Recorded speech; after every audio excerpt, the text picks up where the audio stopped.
Welcome to Crappens. Don't wait a week for a new video. Join our Patreon at the Crappens On Demand level for instant recap access. Link in description. Enjoy the show.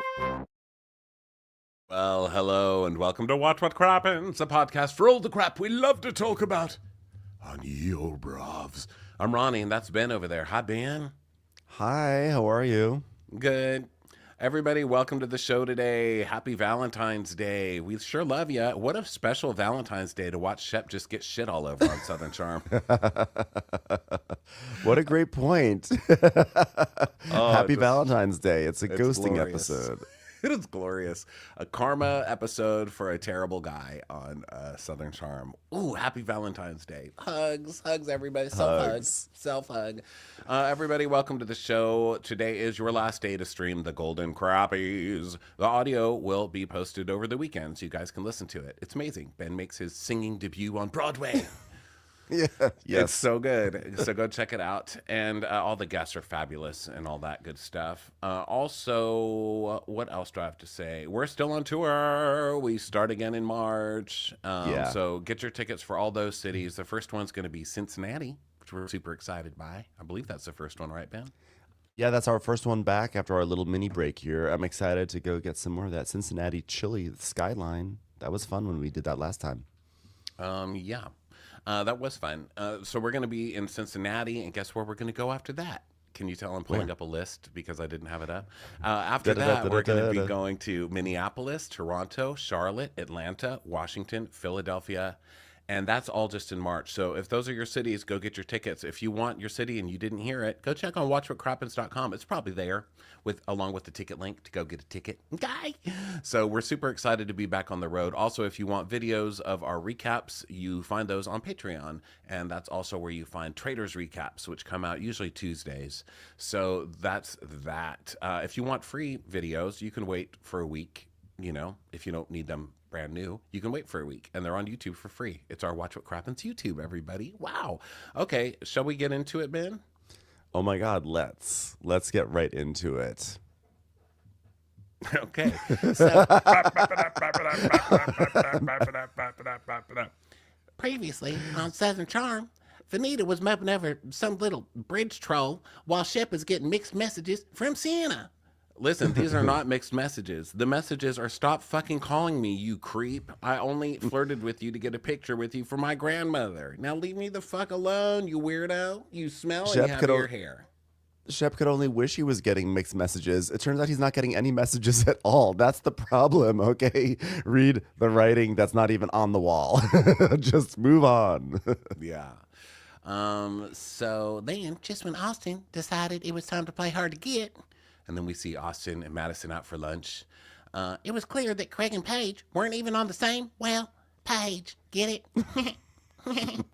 Been waiting many years to use that pun on the show. They're like, finally using the page pun with the page scene. Page pun. And then we just see Paige miserable around goats and bees.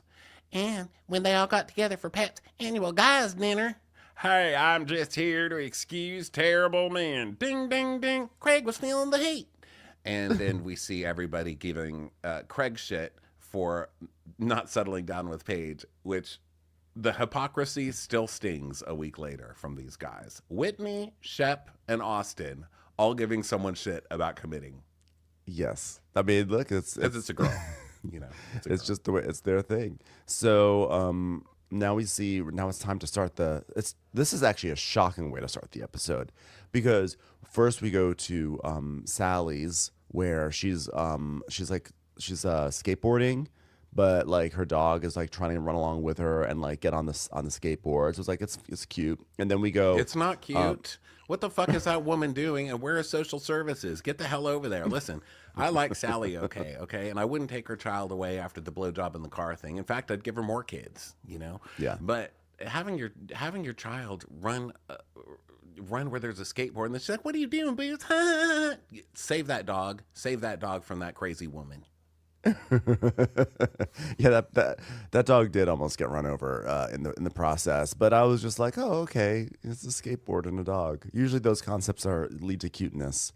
So then we go to Taylor's house. There's so many videos of dogs and skateboards. I'm like, how many dead dogs led to those videos? Because practice makes perfect. All right.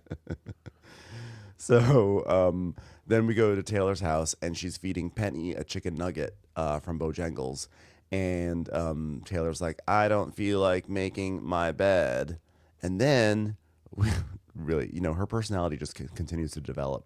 And I then think that was her casting video. They were like, hey, we need someone with a lot of charisma. And Taylor's just like, I would do my laundry today, but I just don't want to. They're like, perfect. You're perfect for this show. Put it right on there.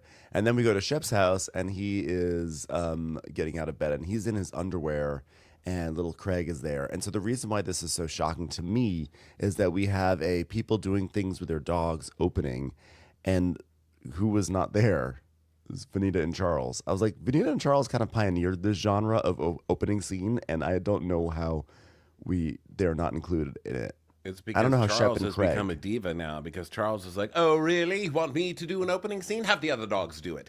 Unless you pay me when I'm ready to be paid, you can suck a dick, all of you. That's what I said. Tell Haymaker. It came from Charles. Charles has made a whole career out of this. He's like, see if those other dogs can replace me. Oh, what, the one running under the skateboard? Dead. Some of us run to cars, not skateboards. Find a milk truck to chase, newbie. So then we go to Human Craig's house, and he's got all sorts of stuff on the counter, and he puts on a cowboy hat, and then he sits down to FaceTime Paige, and she's like, what are you wearing? Have you been doing ayahuasca? Please take that off in my presence. Okay, you know what, Craig? I'm just going to break up with you. I was blindsided. I told you I can't date anyone in a white cable knit sweater and a stupid felt hat. We're breaking up. So you will marry me? So then his phone rings, and Madison calls, and so he sort of puts them all together onto FaceTime to have a group chat, because they're gonna be because I think Madison is one of the few people that Paige likes. So Craig is like, so I think the whole group is going to the Bahamas, and Madison's like, I know, I feel bad because we still don't know what's going on with Brett, because he's got that, he's got the throat thing or whatever, or the liver thing.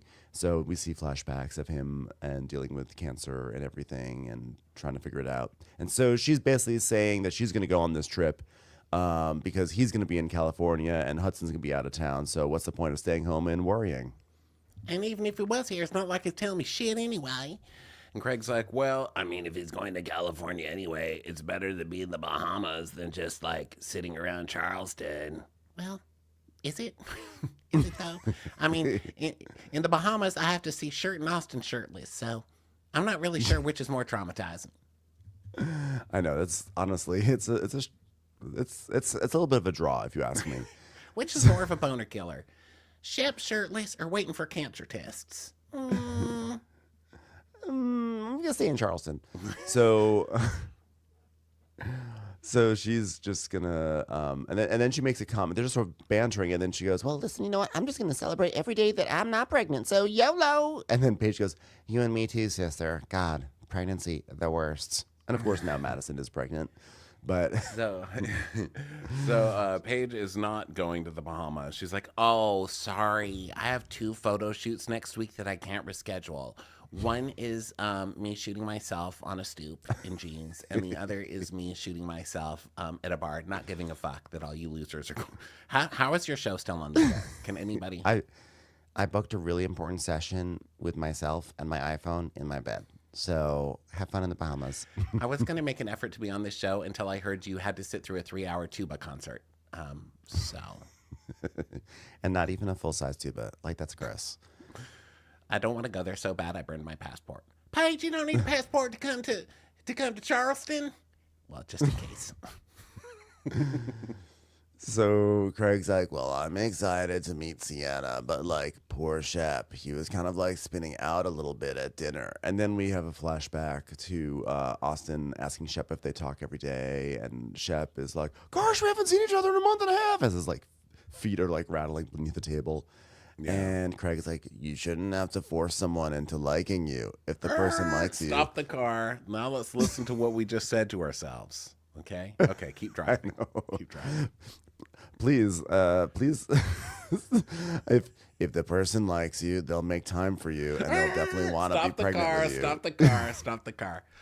The girl that you like just refused to make time for you. Okay, just let that sink in. Okay, keep driving. Keep driving. It's an insecurity that I've dealt with because Paige is so busy, and her career is like one of her biggest priorities, and I had to learn how to exist in that world by refusing to move up there and existing in her world. Well, the rumors are, and who knows, because we have to watch both of these damn shows play out now. It's like the saddest Marvel universe I've ever seen. I'm like, oh my God. This is like having to watch that Doctor, not Magneto. What's the one who's like a magician? The one that Sherlock plays. Benedict Cumberbatch. It's like having to sit through that one to understand the next movie. Dr. Wonderful? Dr. Strange? Dr. Strange, yeah. The first one was good, but the second one, I was like, I have to sit through this just to understand the other one? Come on, man. Dr. Wonderful's like, why don't I get a superhero movie? I'm literally Dr. Wonderful. They're like, no, we give it to Dr. Strange. I'm Dr. Wonderful. Something about him. Gosh. Sienna, I'm Dr. Wonderful. Why don't you call me back? Gosh. I don't have a job and I get money in a mailbox. Dr. Wonderful. Sorry, I cheated. I'm writing a prescription for 3 hugs as long as you return my text. Dr. Wonderful. So Paige is telling them, yeah, she's not really texting him back much. I guess that's a shitty feeling. And Paige is like, well, obviously she doesn't like him, which is the impression I've been trying to give you. Yeah, she's just not that into you. That's just the deal. Okay? Now, I think this is all a fantasy in Shep's mind. I mean, they're 20 years apart. I don't think he's in love with the idea of love. I think he's in love with the way she looks. I mean, she's stunning. I get it. Yeah, I think Shep is in love with her like old dudes are in love with, really expensive Lambos or whatever. You know how when you see a Lambo, you never see a hot guy riding one? Because by the time you can afford to get one, you're all like crinkly and sunburnt. I think that's Sienna to Shep. He's just that last grasp to prove his penis still works. And it's just not working. Sorry, you're going to have to do other things now to prove your worth, sir, than get hot girls to show your friends. Yeah, I don't think I've ever seen a hot guy emerge from a Lambo or a Ferrari or any like fancy car. I think the greatest chance you have of seeing a hot guy emerge from a car is to keep an eye out on like a Toyota Corolla. Let's be honest. That's going to be a hot guy vehicle because he's spending all his money if you want a hot guy coming out of a hot car, you got to get old and crinkly and rich enough to get a hot car and then kidnap a hot guy and then let him out at some point. That's the Very way it's gonna happen. Yeah. No, I like hot guys. Like they just spend all their money on the gym. So they just don't have money for like. We all know the hottest guys are on the bus. Okay. There, we said it. So Paige is like, I can't believe that Sienna is kind of like ghosting Shep, but like also still hosting. I'm just like confused by it, but at the same time, I love the passive aggression that she's doing. So I kind of like her. And Madison's like, I mean, I feel like we're gonna go sit there and watch Shep get dumped. Should I send invitations? I mean, this actually sounds like the best episode of the year to me. This is really moving the needle for me to get out of Charleston. Yeah, but they were saying I love you and stuff. And Paige is like, okay, well, this has been fascinating, but I really have to get ready to my flight to nowhere. So am I allowed to leave now?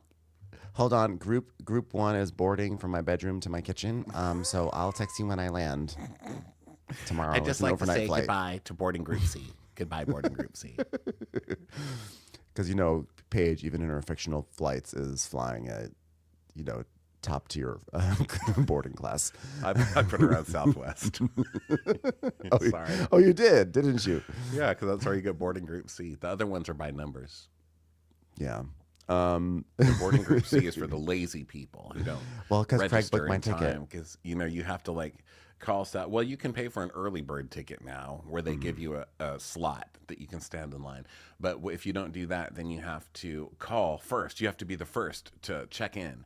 And, that's how they do it. So if you're like the last one to check in, you're in Group C, which sucks. You always have to sit in the middle. So whenever the last people come on the plane in Southwest, you just look at them like, oh, you lazy, unprepared fool.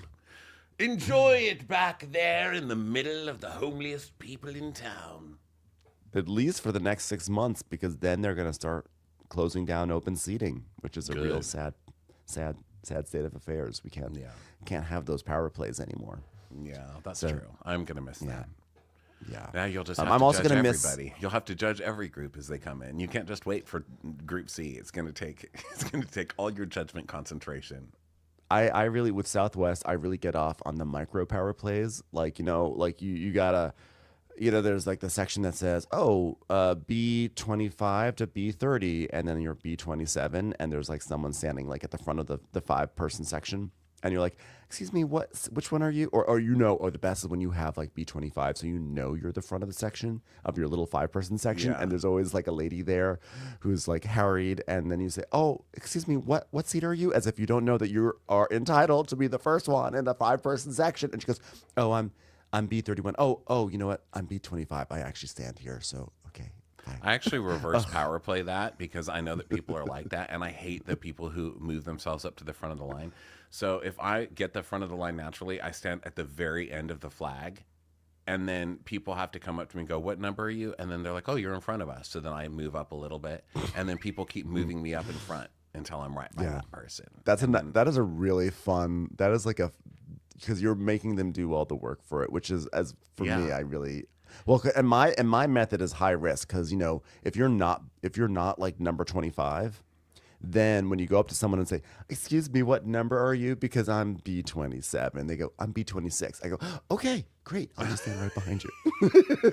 You immediately bow to them. You're like, okay. I'm like, I'm so sorry. what? I tried Did I it. look you in the eye? It wasn't intentional. Can I get you a beverage? Anything you need. You're higher than me. Whatever you need. Go ahead. No, the person who's naturally like the 25 or whatever is even if I'm 26 or even if I'm 25 and they're 26, they're never going to move. Even if everybody in the line is like, you're before me, you're 25, you're before me, you're 25, you're before me, you're 25. 26 has heard all of that. So they know that my ass is 25 when I'm standing right behind them, but they also know the rest of the line knows. And so we just all stand there and stare at them like that inconsiderate fuck, and it just feels so good. But you know what I hate? I hate when it's like if you're B25 to B30, you're in that little section, and then B31 tries to sneak in. I'm like, no. No, B31. You're in the next tier down. Yeah, Excuse you. You're like in a different neighborhood, fool. Get out. Yeah, okay, and they always try it. Always. So Madison's like, well, don't worry, Shep will be all right. And Craig's like, well, I mean, I'm a lawyer. Okay, stop the car. Let's just all LOL for a minute. Okay. All right. Craig is a lawyer. He's a lawyer now. I could technically write up the visa paperwork for her like a K1, which just means if Shep proposes, she would get a temporary visa. That's what a K1 is? I don't know, but like all I know is that when Sienna gets detained by border control, they'll have to say, who wrote this K1 for you? A guy who runs a pillow company. Can I just say that the reason we know what K1 is? Schedule K1 is an IRS form used by partnerships, S corporations, and estates and trusts to declare income and deductions. Just right up. So I guess the K1 for her. I guess he's going to say they're in a partnership, so she would get a temporary visa. I don't know that that's the same thing. I think he could do that even if Shep didn't propose. If you're just going to pretend she owns part of the pillow factory or whatever. He's just referencing the latest form that Jerry told him about. He was like, hey, Shep, hey, Craig, can you get me a K1? I mean, as a lawyer, I could like write her like a K1 and a W9 and a W42 and a K9 and a B25 to B30, a special K. The cereal, not the drug. So lawyers will be emailing us. So lawyers, when you're emailing us, I am calling Craig a moron, and I'm going to stand by that for a while because I don't think that means what he thinks it means. Now, I'm sure it probably means something different because every time I make a declaration like that, I'm proven an idiot, which isn't a surprise to me. I know I'm an idiot, but also I learn things. So email on, people. So Madison's like, well, I think that temporary visa would be the worst thing to do. He cannot marry a girl that's ghosting him. Okay? This is the South. You marry someone, you kill them, then they ghost you. Okay? Yes. So Shep goes to Kenny Flowers Flagship and Cabana Club, which is, because it's Charleston, a place where you buy clothes. And the clothes sound about as good as that title. So he's like, gosh, I'm going to the Bahamas, but I want to look cool. That's why I came to Kenny Flowers Flagship and Cabana Club. Well, where girl, I'm not a mirror. Sorry, man. Where can I get some florals? Where can I get florals? I just want to look cool. I'm not a miracle worker, sir. Okay. Okay, well, I'm going to let that pass. So show me the most floral thing you've got. Gosh. Well, here's something with drinks and cocktails on it. Well, drinks can taste floral. I'll take it. Matching shorts, too. Hey, listen, it's me. I'm sure I'll be wearing a drink no matter what I wear, so. So Molly shows up. And she's also going to buy some, she's going to help him buy clothes, but she's also going to look for a bikini. And he's like, gosh, I love shopping with girls. And then we see a flashback to shopping with Cameron back in 2013. I can't believe the show's been on that long. She's like, no, Shep, that looks bad, Shep. That looks good, Shep. That looks bad. Come on, Shep. You look stupid, Shep. Come on, Shep. Molly needs to drop her insecure bullshit. I'm so sick of it. Molly is one of the most gorgeous people. She plays a tuba. She's got a great personality. She's funny. And she every time you see her, she's like, I'm fat. How are you doing? Feeling fat. Okay, well, where do we go from there? You know? You're not fat, okay? Stop it, Molly. Stop it. I'm going to pull up in my anti-van and shove you in there and drive you around in circles telling you you're not fat until I say, how are you? And you're like, not fat. That's what I want to hear. Right? Now get out of my van. Yeah. So Shep is just saying that he's like trying to buy something that a girl would find attractive. It stands to reason. Yes. So of course that's why you're here at Mr. Furley's boat shop, whatever this thing is called. Sally Flowers Boat and Buckle. And so he's like, wow, guess what? I got a gift for Sienna because my friend makes sharks. Well, he doesn't make sharks, but he finds sharks and he kills them. And then he steals their teeth. And then he makes necklaces. Girls love that. Girls do not love that. No one wants a shark tooth necklace, okay? Find a 5-year-old to give that shit to, you fucking nutcase. And then we see that not only does he think girls like this, he gave one to Taylor. Oh, yeah, this is... Don't give... Okay, the shark tooth thing is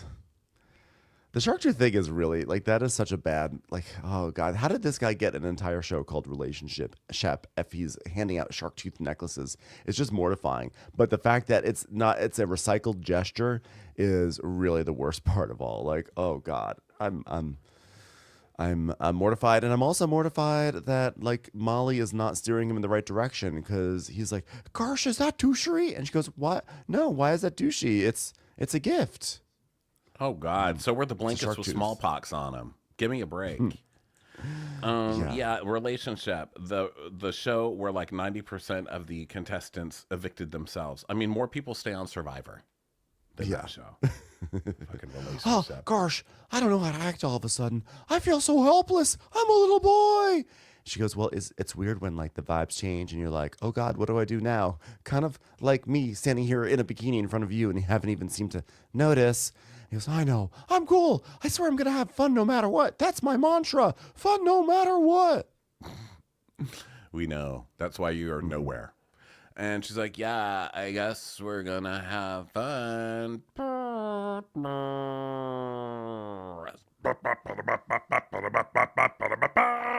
Let's go to JT's apartment.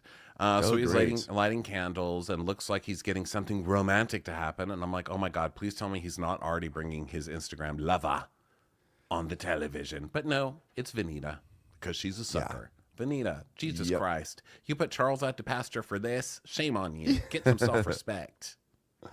Well, you know, the bond between Venita and I is a beautiful thing. And like, timing can be a mean motherfucker, I guess, especially if you never really had any intention to date her in the first place? So he's basically like, but we do have this great friendship, and now we know there's a line we won't cross, and that's kind of how it works. Oh, jeez. Fucking Chime can be literally a mean motherfucker. We know. We can see your plugs. Okay. So she comes in and she's like, well, JT is my best friend. So, I have a girlfriend. Okay, I guess I'll support it. But it also means being flirty and cutesy with you is done. Hi, JT. Here's a branzino and a kiss. I know. So he's like, well, I actually feel really good because Shep invited me to the Bahamas, and we see a flashback to that. And he goes, I genuinely liked Madison and I liked our friendship and I want that friendship back. It matters to me. But, I think that she's gotten a version of the truth that's been skewed, and I want to work on that. No, she's not going back. It's not happening anytime soon. So she's excited that he's going to be going. And he's like, me too. I mean, maybe I'll fly down the next day. I got some meetings, I think, Airbnb stuff. I don't know. Meet people, maybe they'll take the Airbnb, sell the Airbnb. I don't know. Bunny's going to call about a couch soon. So huge meetings. Who are you fooling? You don't have any meetings. You're scared. No meetings. And I don't blame you. Yeah. And also I think that part of it is that production is holding them back. And it's like, okay, you guys join the next day. They're going to be the big surprise. And we want everyone to get mad about you the night before. Yeah. So anyway, he's talking about the suits he's going to bring, and he talks about bringing his birthday suit, and she's like, no, not an option. And then they talk about how all the sofas in the apartment are Bunny picked them out, which is real fun. And JT's just hoping, if I'm there with Madison in the group, I think it'd be a great chance for, to have a really chill way of conversing with her and hopefully building a bridge back. I'm like, based on both of you, I don't see any chill conversations happening. I think that ship has sailed many times over. Well, I hope he tries it, though, because it'll be fun to watch Madison cut him down. The first time I thought it was way too mean on Madison's part, but now he's done Venita wrong, so I'd like to see a little chopping. Do it. So he's like, well, I mean, I think it'll be doable if Craig just maybe walks it back a little bit. And she's like, yeah, like maybe if he said it out of context. No, maybe you could say he lied. That's not going to happen. You're on the wrong show. Venita, stop giving this man a chance. From this moment on, this is your fault, Venita, because you are now bringing this to the table. Okay? Boo. And Venita says, no, you have to be the bigger person. You've got to be the bigger person, which unfortunately is a lifelong challenge for JT in many, many different ways. So Venita is like, your emotions do get the best of you, like they do for all of us. And like he's already said, that's a problem for him, and he doesn't like it and walks away when you do that. So don't give him the opportunity to keep on winning. Basically, she's like, stop trying to get in his face. It's not going to work. Oh my God, maybe I'll listen to you. We're like yin and yang. Which one are you? You're yin or you're yang? Am I yang? Are you yin? Which ones are those? That's so wacky. Yang's like this. And then yin's the peace, right? Okay. So yang needs some branzino. So there's the stove. So now we're at a restaurant, and Austin is there, not wearing his short sleeve navy polka dotted shirt. And Rodrigo shows up, and they say hi and everything. Rodrigo's just like this. Rodrigo's like, he just heard a sound in the house at all times. He's always looking around, like his eyes are just wide open, like what? He's always surprised when he's given a solo scene. Yeah.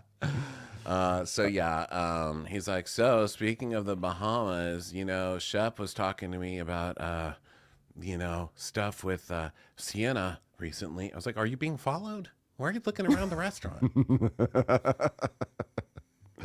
Yeah, he told me too. He literally looked like a sad fucking puppy dog. And he looked like somebody had kicked him. It was insane how stupid he looked right there. And then he looked like a puppy dog that got run over by a skateboard. Do you know there's an epidemic of that right now in Charleston? It's crazy. Rodrigo's like, that's how it seemed. Like when he called me, I was out to lunch with Taylor, and I could just hear it in a voice. Oh my God, this person's coming to our table. They're holding a little piece of paper. Oh my God. Yeah, it's the waiter. It's a menu. So we see this phone call where Taylor is hanging out with Rodrigo, and he's like, "Oh, it's Shep calling. Should we hide?" And she's like, "No, answer it. Just say I'm not here." And so he puts Shep on speakerphone for Taylor to hear everything. That's pretty low, right? I mean, I know Shady. they're on reality TV, but that's a shit friend move. Yeah, it is. I agree. That's a classic move that happens on reality TV all the time, but that is a shit thing. And so Shep is talking about Sienna, and he's like, "Gosh, it's been sort of interesting. I mean, sort of dismaying. It's been a while since we've seen each other, and there's just like I feel sort of helpless, honestly. And as accomplished as she is, she's still pretty inexperienced at times, you know." And I understood the context of that, basically saying, she has done a lot in her life, but she's still 26. She's still like kind of immature, young, right? Yeah. And then Taylor, this sets Taylor off because then she's like, I mean, how does he know? How could he diminish her accomplishments? I mean, just because he's not doing anything with his life, so now he's got to diminish what she's doing with her life. I mean, she's doing a lot. She's a beauty queen. She's doing things. She's like taking care of her grandma in the Bahamas. And how dare Shep? Shep is the worst. I hate Shep. It's like, Yes, Taylor, whoa. you've sold a lot of sodas with alcohol in them, okay? No one is diminishing you, Taylor. I'll be a projector. I'll be a projector. Do not degrade her. Do not degrade her. She's a very accomplished, smart individual. Okay, relax, Taylor. Come on. Let's not let your damage show too much. And Rodrigo's like, for me, it kind of felt like her taking her own feelings with Shep and then using Sienna as like a proxy for how she feels. And Austin goes, obviously, it doesn't take Freud to figure that one out, okay? God, fucking idiot. Thought gay people were supposed to be smart. Stephen Freud. Original Dr. Wonderful. So they're basically like, okay, great. So then we go over to Taylor's house, by the way. And Taylor is trying to figure out how to use WhatsApp because her mom has an Android. So that's a struggle for her. And I get it. I get it. I have to do that with my friend too. But when I started using WhatsApp, I thought she was calling Sienna, didn't you? Because that's usually what you use to talk to people in other countries. And I was like, ooh, yeah. Taylor's going there. But she didn't. It's just her poor, disappointed mom who's traveling all over. Well, I don't know. I always think her mom's like on African safari. But I think it's just because how she dresses. Every time we see her, she's in like a big straw hat and a scarf. Yeah. She always has like a little scarf. She's like, okay, Taylor, I picked out a great scarf for our television phone call today.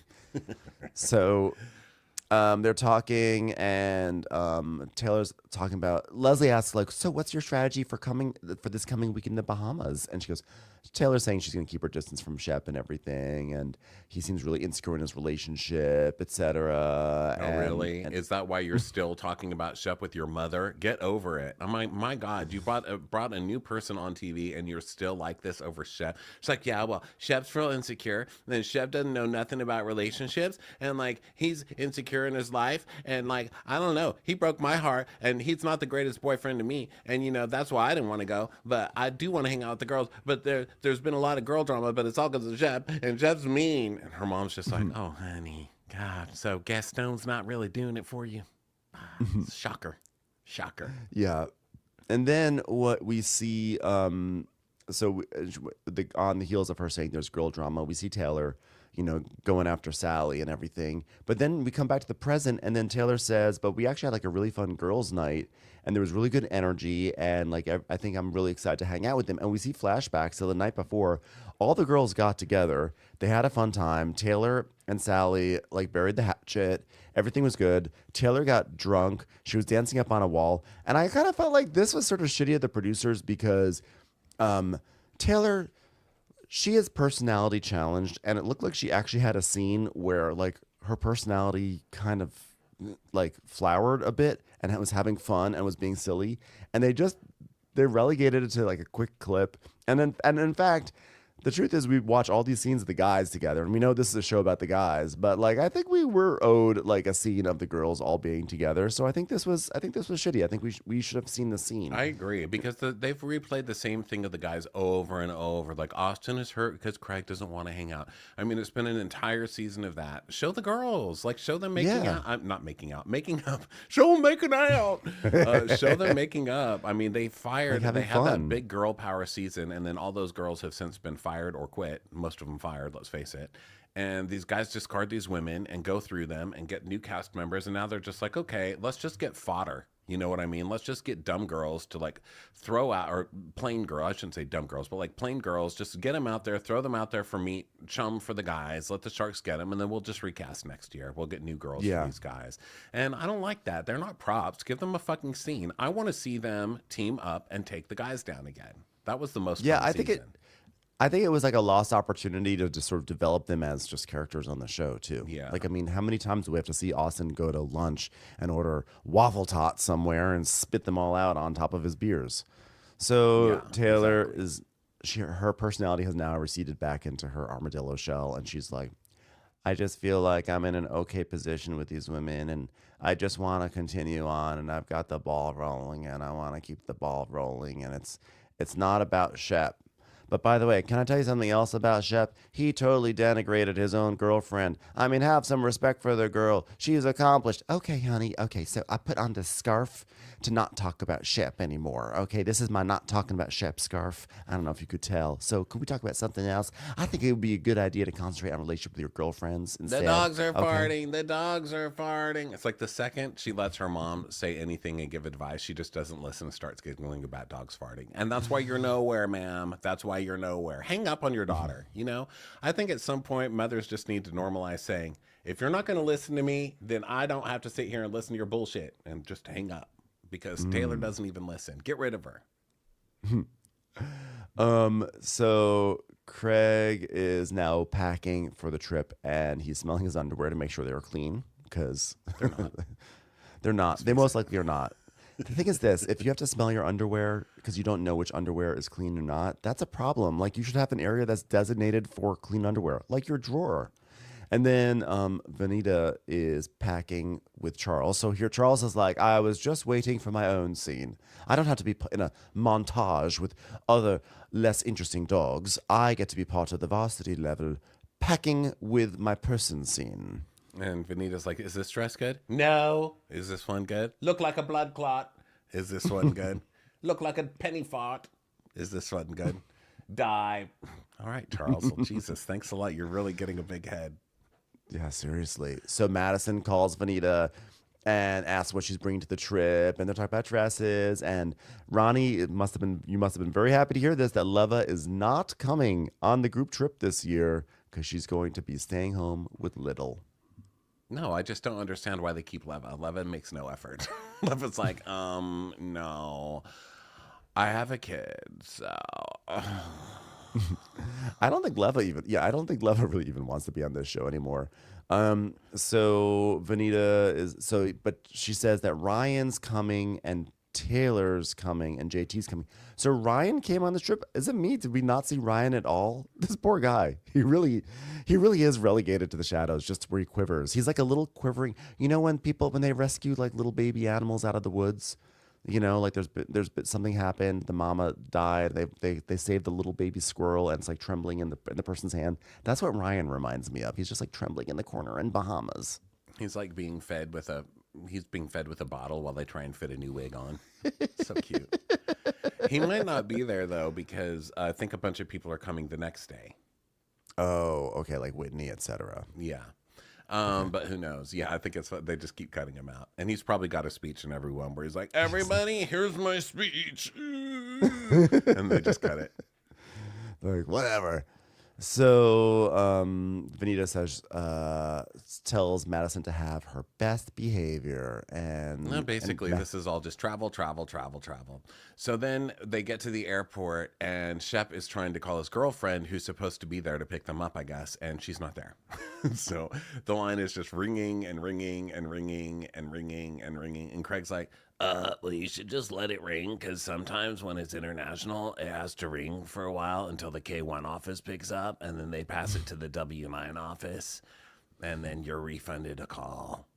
It's like, oh, gosh, thanks, Craig. Thanks for your knowledge. But finally, after like 5 minutes, she picks up, and she's like, oh, hi, what's up? Like, hey, gosh, I'm here. It's amazing, everybody. She picked up. I'm here. Sienna, I'm here. Got a little boy. I've got flowers. I've got a ring. I can't wait to see you. She's like, maybe I'll stop by your hotel later.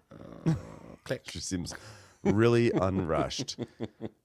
well, in a long distance relationship, your person should pick your the lover should pick the person up at the airport. I mean, that's kind of what you should do. I mean, I'm Craig, and even I know that. I mean, and he's right too. So the fact that she's not only not picking him up at the airport, but also is like, oh, I guess I'll see you later, like at some point.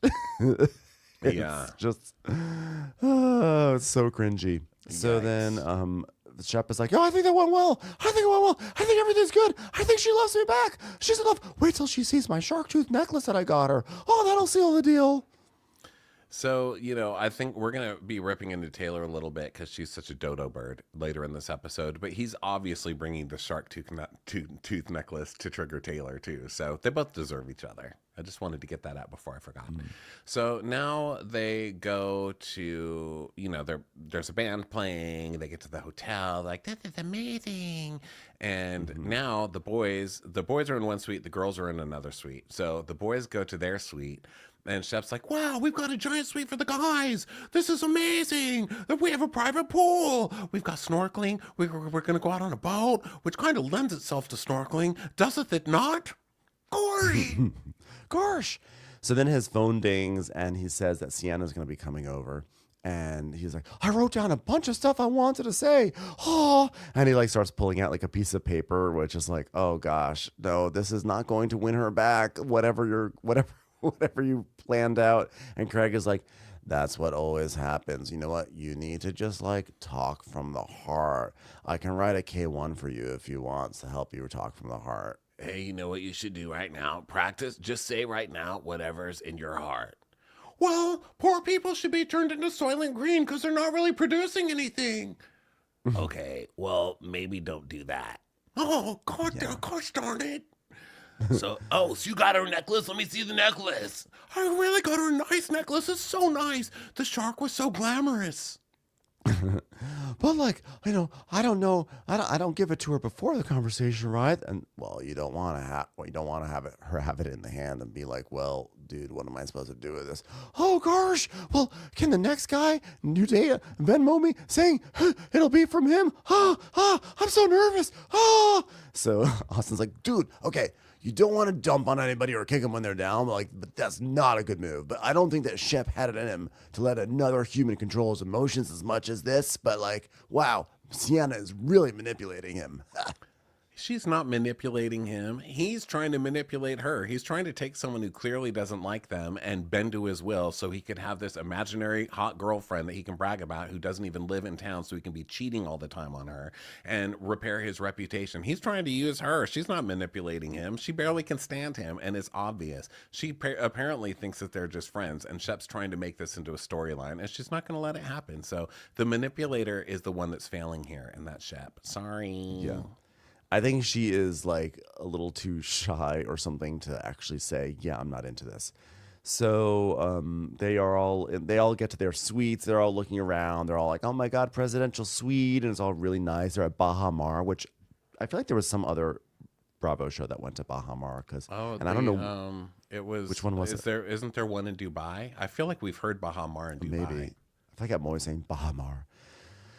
So everyone's splitting up and choosing beds. It's the classic vacation montage and everything. And now Craig starts to lose his mind because there's No, it's only in the Bahamas. I looked it up. I'm sorry to interrupt you, but I just gave bad information, guys. I don't want people trying to book Bahama in Dubai. What was the place that Caroline was screaming at her husband about when she's like, I'm on the phone with Barari? It's Barari, right? Barari. The truth is they've actually gone to the Bahamas a lot on Bravo, and so if I typed in Bahama Bravo TV, and a lot of results came up. So I think it's just like one of the classic destinations. But anyway, so essentially there are only 3 bedrooms, but there are 4 guys, which means that on the girls' end, not a problem. I think Molly and Sally decide to share a bed. Doesn't even matter. It's so inconsequential we can't even remember. But Craig is like, I don't want to share. I mean, this is crazy. 3 rooms, 4 guys. I'm 36 years old. No one in their 30s should have to share a room. Now, I agree. I would be annoyed if I had to share a room, but I don't think I I would not have a tantrum because I'm with my friends and I'd be like, well, this kind of sucks, but okay, well, I guess it is what it is. Yeah, no, Craig's doing his winter house like, I don't clean, I'm too rich to clean, and throwing his money around at people. We knew that Craig was going to show himself at least once this season, and here he is. He can't fake it for that long. So he's walking around going, I don't have to share a room. What are we, poor? We're not fucking poor people. Gross. But Craig also, it's like, he's acting like he doesn't want to be like subjected to having to sleep in the same room as someone who's awful. No, Craig, you're the one that no one wants to share with. Like you are the grenade that someone's gonna have to jump on in this vacation. Like we all know his household that we see on the show. There is someone that comes in and cleans this household for him. Okay. Like we have seen years of Craig's living situation and the total mess and depravity and shit everywhere. And he's going to act like he is the one that can't be subjected to a terrible roommate. No, you are the grenade here in this situation, sir. But also, if you're that snotty about it, just get your own room. When I go on group vacations and there's like a bunch of shared rooms, I just get my own room if I can afford it wherever we are. But sometimes I can't. But sometimes I do. I don't make a big deal out of it. I just get it. Like I don't call everybody else poor and make a big fucking deal out of it. This guy's such a loser. This guy's such an asshole. I love seeing this side come out. You cannot hide that shit forever. And Austin's like, he's like, dude, like the four of us in this thing, it's gonna be sick. Because he's like, it'll be fun. It'll be like slumber party, right? And Craig's like, we booked our own rooms. We're not fucking poor. It's like, relax, Craig. Craig, relax. No, relax. Craig's like, I'm not sharing a room, bro. He's like, I'm not doing this. And he goes into a room and slams a door. And what's also annoying about this is that now Craig is going to get his way. So, like, he is going to get a solo room because he's having a tantrum. And it's just like, people like that, you just should never even go on vacation with. Yeah, or be friends with, because they're just fucking assholes. You can hide it for so long, but then you can't. So they're all mortified by Greg, and Austin's like, he's a tyrant, he's a tyrant guys. And so they're like, chill, what are you gonna do? So meanwhile, Shep is pacing around freaking out about this girl coming, and everyone goes down to the pool, and Venita's coming tomorrow, and probably JT is coming tomorrow too, as we know. We already know. I don't know that they are. Whitney. Yeah. And Whitney. Yeah. So Rodrigo's like, oh God, we probably are going to all have to share. Craig's going to freak out. So then Shep's like, okay, everybody. Well, Sienna did a lot of work to help us be here. And Taylor goes, Santa. Like Taylor's decided that she's going to show up and have a scene. Taylor, who's always running because people are trying to make scenes, is now going to make a scene over her ex-boyfriend. Oof. Well, basically Santa, because we never see her. Beta. So then Taylor goes, I have a question, Shep. How long have you guys been exclusive? Well, I know on my side it's been 3 months. I don't think that... Fucking stalker. I don't think that's how exclusivity works. I guess it does. I guess it can work that way. But they're like, well, what about on her end? Baby Garstier. I have no idea. Baby Garstier. Well, I went into a pub and she was really nice to me. So now we're married. My little baby Garstier. Well, Shep told me he was exclusive. He just hadn't told her yet, which is healthy. Well, maybe this is the talk, Well, I don't remember him ever sitting me down and just saying, hey, I just want you to know that, I love you and I care about you and I see a future with you. So, that's a huge moment. Well, I'm sorry it didn't happen with you, Taylor. And that should have been the moment that you should have left this man, to be honest. Yeah, Taylor, you're just making yourself look dumber that you stayed that long, okay? And also, Taylor's like, well, he clubbed me on the head and dragged me into a cave and eventually I got a chicken nugget. So it was love. Yeah. But then she also says, oh, well, he did tell me he loved me within the first 2 weeks of us talking. And I was very drunk. He was like, I love you, blah, blah, blah, blah, blah, blah. Taylor, I mean, how many more red flags did you need? Really? Taylor is the type to make a quilt out of a red flag and save it for her baby, Just like, these are all the red flags your father gave me. Let's always remember him as I cuddle you by this fire. So yeah, she's still clearly bitter. And Sally's like, but wait, she doesn't talk to you? Shep's like, well, communication has been decreased significantly. Well, you deserve better than that. I mean, have you thought about going to the parking lot of a steakhouse and trying to get a blowjob for someone? Because that could be where love can find you. You just need to be more honest with her to explain your situation. He's like, I am honest. And Sally goes, yeah, everyone deserves communication. And he's like, I know where I stand. I just don't know where she stands. In my mind, we're married with children. Now, I don't know. Is she on board with that? Who knows? Who cares? Mom thinks it's true, so the money's going to keep coming. I highly doubt that it's miscommunication on her end. I think that you have something really good in front of you, and you're kind of fucking it up right now. Yeah, but she's stringing him along now like a poor person. She's not stringing him along. What part of her not answering the calls or the messages says that she is stringing him along? She's just probably in a situation where they're like, producers reached out to her and said, hey, we're going to do this vacation down here and we want you to be part of it. And she's like, well, it would be cool to be on this TV show. So I'll do this. But I don't know. That's not enough to be a string along for me. No, and he said himself that it's only in his head that they're committed, that she's not committed to him. So to her, it's some celebrity she hooked up with on Raya that she sees occasionally. And to him, they're married in his head. And now he's bringing all of his family, quote unquote, being his friends, to meet her and her family. And she's like, what the fuck is going on? You know, this is weird. Yeah. And then Craig's basically telling Taylor, you guys have some unresolved stuff. Oh, wow. Congratulations, Craig, for picking up on that. So I love how Craig turns into Dr. Phil in this episode. Let me just say, I think there's some unresolved stuff here. Meanwhile, Taylor's holding a wine bottle above her head, ready to crash it down on Shep. Wow, good eye, Craig.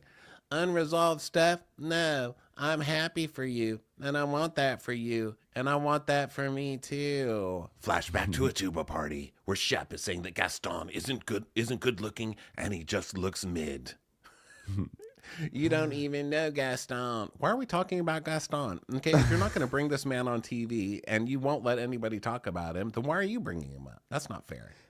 So Shep is like, Gaston should come around. He chooses not to. Well, would you come around if your name was being absolutely smashed? I'm like, you're still here. So, I mean, Shep kind of dragged you through the mud. Gosh, nobody could deter me from coming around. Nobody. I'll always come around. I'm like Carly Simon, and I'm coming around again. I'm like your mama, who's so big that she doesn't only come around the house, she comes around the house. I never really got that joke. Me neither. Who cares? It's literature. Shut up. Well, I'm very happy in my relationship. And he's like, okay. Well, I just wish you had a better reputation. That's all. Gosh. And that's the end of it. And Sally's like, I'm just keeping my mouth shut. I'm like not going to be in the middle of this. So, well, cheers to the girls that are in our lives, who will always be in our lives because we have really great relationships, and they have not made any indications that they're deeply unhappy with us. Cheers. So now Shep's phone chimes and the girls get in the pool, and he's like, oh my God, she's coming. She's coming at 6:45. She'll say hello, and then we're going to meet him at dinner, and oh my God, you guys, you need to help me. And Craig's like, we can be wingmen. We know what we're doing. But you're just eating wings, Craig. Isn't that what you said? Just remember. Literal wingman. I think you should just remember that you're fun first and not overthink it. That's the best case. Yes, Shep, fun first. Cut to Shep sitting in a chair with his ankle going 60 miles per hour. Very fun. A very fun person. So, okay. So then in the pool, Madison's telling Taylor, wow, you said a lot today. Who put a nickel in you and watch you shake? She's like, I'm genuinely just curious at this point. I'm just actually curious about a lot. You know what? Hey, Shep, you need to be focused on Sienna, not your ex. Like, oh gosh, I mean, I'm really excited to see Sienna. I just want shelter from the storm. Oh, so now they're gonna go to their room, and what they're gonna do is create the most fun environment ever, so that when Sienna comes in, she'll fall right back in love with him. Which, by the way, the fact that you're having to do this whole sort of teen comedy kind of moment here shows that this relationship is not it's not functioning. She said on camera she only dated you because her grandma likes your show. Okay, so if you can't even entice her with a full camera crew, you're screwed, man. You're screwed. Just give it up. Yeah, So Austin is like, well, I just think that Shep is being like very dejected if he doesn't hear like, he'll be very dejected if he doesn't hear like, I want to be with you. You know, the whole thing with him and Sienna is like so weird to me. Like for someone who's as smart as he is, like for someone who can triangulate the way he can, like he could be like a bit thick to what somebody's trying to tell him. Like it should be pretty fucking cut and dry at this point in time. Yeah. Okay. So then we go to I don't know. There's a lot of little stuff here. People on vacation doing their stuff, talking about hair. Well, Shep is getting ready. Shep is they're primping Shep because Shep is now starting to like spiral. He's like, gosh, should I wear a hat? Should I not wear a hat? They're like, okay, don't wear a hat. Put some product in your hair. He's like, gosh, but I've got product in my hair. But I want it to look messy. But I want to look messy with product. Oh gosh, can someone put on Vietnam War? I just need to calm down. Oh God! And his nice outfit for Sienna is like a sweaty golf shirt, but like intentionally finger combed hair. But he's like, but I want to look bad, so that way she could dress me up. Jeez. Okay, so then we cut to horror music. It's like, and we see Sienna walking down the hallway with a bellhop cart full of stuff. And she's just smiling like everything's just fine, walking very slowly. You know, I guess she's amused by the camera crew following her or whatever. But there's horror music. It's like, dun, dun, dun, dun. She's just smiling, looking lovely, you know. And then she comes in and it's like, this poor girl has, I mean, like, I'm mortified for her to watch this back, to see the amount of, like, consternation and drama happening behind that door in anticipation of her arriving. It's so She's just silly. showing up with gifts. And the audience is so easily manipulated. I have to say, like reading the comments and everybody like, oh my God, this girl's just using Shep. For what? She's not using Shep. What has she gotten out of it? Shep's using her. Yeah, give me a break. Shep's trying to use her. I'm not buying that bullshit. This girl hasn't done anything wrong. So then she comes in and she kind of hugs Shep, which is like, oof, ouch. You know, she doesn't kiss him or whatever. And she's just looking kind of uncomfortable because he's clearly really nervous, you know. And she's like, what's going on, you know? Because he's acting like his long lost wife just came in. And Shep's like, oh, everyone's so happy. We're just so happy to have you. Aren't we, guys? Aren't we? Yeah. Hey, Sienna, let's make some small talk. How many generations have you guys been here? She's like 12. He goes, oh, really? That's awesome. I'm like, I feel like there's more to that story, and it might not be as awesome as he's like, yeah, that's pretty awesome. I'm like, that might not be my response. But Craig is like, I've never felt someone's aura like this in my entire life. And we Craig, this girl looks like the biggest fart in the world just came out. She's looking like, what is that smell? She's clearly freaked out by whatever's going on in here. And Craig's like, I can read auras. Craig, you cannot read auras. You don't even know that the woman you're with doesn't want to be with you. Come on. No, I meant that I read Rita Ora's biography. It was really good. You didn't do that either. I didn't. I don't even know who she is. He's like, I feel like I can sense people's energies right away. And I know any hope that I had that Sienna was genuine with her feelings with Shep disappeared as soon as she walked in the room. She is genuine with her feelings, and her feelings are disgust. Yes. So, are you joining us for dinner? She's like, yes, I would love to join my good friend Shep for dinner. my friend Shep. Gosh, I think I still have a chance. So Craig is like, oh, good. So then they get out of there, basically. And now it's just Shep and Sienna. And he's like, gosh, oh, God. By the way, I just want you to know, I'm not dressing like this. I need your consultancy. She's like, okay. He's like, come upstairs. Okay, help me pick some clothes. I've got this. And it's like a leopard on a white shirt with matching white shorts. And she's like, did someone fart? He's like, okay, I'll try this one. What about this one? Silver leopard print on sequined shorts. And she's like, no. I guess that kind of Tommy Bahama thing is the least offensive. And he's like, okay, well, I'll change. And she goes, okay, yeah, I'll be downstairs. And he's like, what? It's not like you've never watched me change. You've watched me change both figuratively and literally. And she goes, yeah, mostly figuratively. And she just leaves and closes the door. Oh my god. Oh my god. It's just so awkward. Yeah. And he's like, "No, don't go. I want you to watch me change." It was so good. It was so good. And not because it's watching Shep get his feelings hurt, because I don't believe that Shep has any feelings in this in the first place. It's because it's Shep clearly trying to manipulate and show that he's still got all this prowess by getting this girl who he doesn't even know. But all he knows is that she's a beauty queen and she's going to give him his good guy storyline for the next 2 years before he, fucks with her. And she's not giving in. She's she's one of the first people we've seen on this show with enough strength to be like, fuck off. Like, I don't need your show. I miss Bahamas, bitch. Yeah, exactly. So that was it. That was a hilarious episode. It was so cringy. Everyone have a great weekend. We'll be back next week with all our Southern hospitality and traders and Potomac, all that good stuff. And don't forget, today is your last day to watch the Crappies on Kiswe. So go to watchwhatcrappens.com. And we'll see you on the road also in a few weeks. Thanks, everyone. Catch you on the next one. Bye.